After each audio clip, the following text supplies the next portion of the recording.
DAX offers you a set of functions that are useful to retrieve full periods in time before or after the current selection.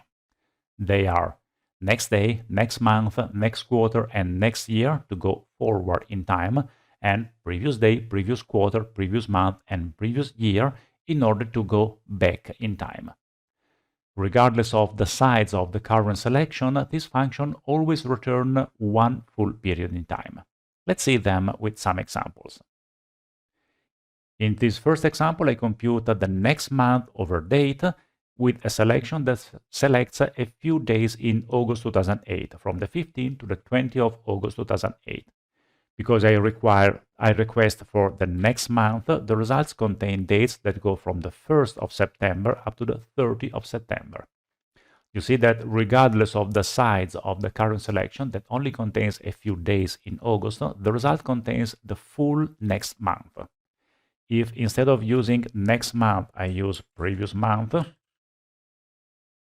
the result will contain the full previous month. And because the selection is in August, the result contains the full previous month of July. In a similar way, you can compute a previous day.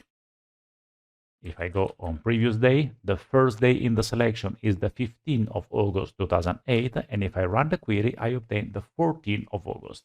So the size is one day, and previous or next define whether I want to go before or after the current selection. One important detail about all these functions is that they are table functions because, as with all time intelligence functions, they are designed to be used as filter arguments in calculator. A very typical usage is to compute the sales amount in the previous year. So you write calculate sales amount, previous year, date, data. Previous year returns a table containing dates that will override the filter context thanks to calculate in order to compute the sales amount in the current selection. In this example, the code is executed inside an outer calculate that applies some filters, but you typically do not have the outer calculate. That is generated automatically by Power BI or whatever client tool you are using to query your measure that will create a filter context under which your code is executed. And another important detail is that even though you provide a date reference to these functions, the real argument of these functions is a table.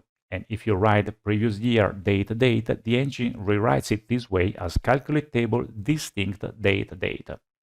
This is important because the presence of calculate table means that context transition might happen.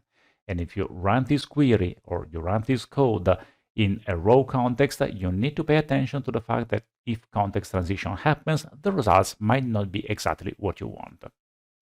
Let's now take a look at the practical usage of previous year. In this report, I compute the YTD of sales, so the sales amount under YTD, and then I compute again the sales amount in the previous year. YTD returns the YTD of the current year. Previous year returns the full sales amount of the previous year. And this is typically useful to compare how far the year-to-date has gone in covering at least the same sales of the full previous year. So in the report, we show the YTD, the previous year, and then the division of one by the other as a percentage in order to compute the same value, but as a percentage of the grand total.